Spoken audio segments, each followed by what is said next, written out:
মুখে কালো কাপড়, নীরবে দাঁড়িয়ে শিক্ষকদের প্রতিবাদ। শিক্ষা মন্ত্রণালয়ের নীরবতা আর অসাড় অবস্থানের প্রতিবাদেই এমন আয়োজন। শনিবার পুলিশি হামলার প্রতিবাদ সহ ৩ দাবিতে লাগাতার অবস্থান কর্মসূচি করছেন শিক্ষকরা। বেলা গড়াতেই প্রাথমিকের শিক্ষকদের কর্মসূচিতে বাড়তে থাকে সমাগম। জোরালো হয় দাবি, স্লোগান আর প্লাকার্ডে অধিকার আদায়ের দাবি জানান তারা।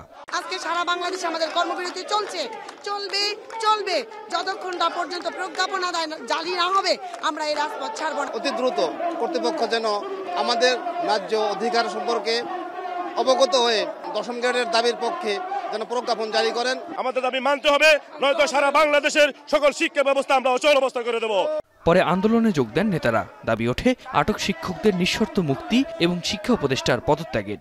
আমার একটি ভাই বোনকে যদি আর রক্তচক্ষু দেখানো হয়, আমরা সকল দাবি থেকে বের হয়ে আপনার পদত্যাগের জন্য আজকে থেকেই আমরা আলটিমেটাম ঘোষণা করলাম।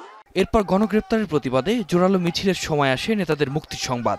সময়ের সাথে কঠোর আন্দোলনের হুঁশিয়ারি দেন শিক্ষক নেতারা। ইতিমধ্যেই তারা তাদেরকে দিয়েছে।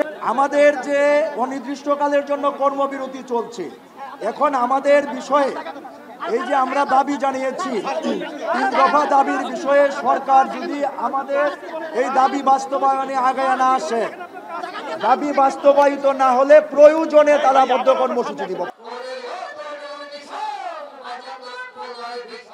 বিকেলে চুপ কর্মসূচির পর শুরু হয় সাংস্কৃতিক অনুষ্ঠান। গান আবৃত্তিতে উঠে আসে অধিকার আদায়ের প্রত্যয়। যৌক্তিক দাবির পাশে দাঁড়াতে রাজনৈতিক দল ও সুশীল সমাজের প্রতি একাত্মতার আহ্বান জানান আন্দোলনকারীরা। আতিক মেজবালগ্ন, এখন, ঢাকা। সানবিট সব দিবে সামাল। সানবিট ম্যাজিক প্রেস ডিশওয়াশিং এর মাথা ঘোরানো সলিউশন।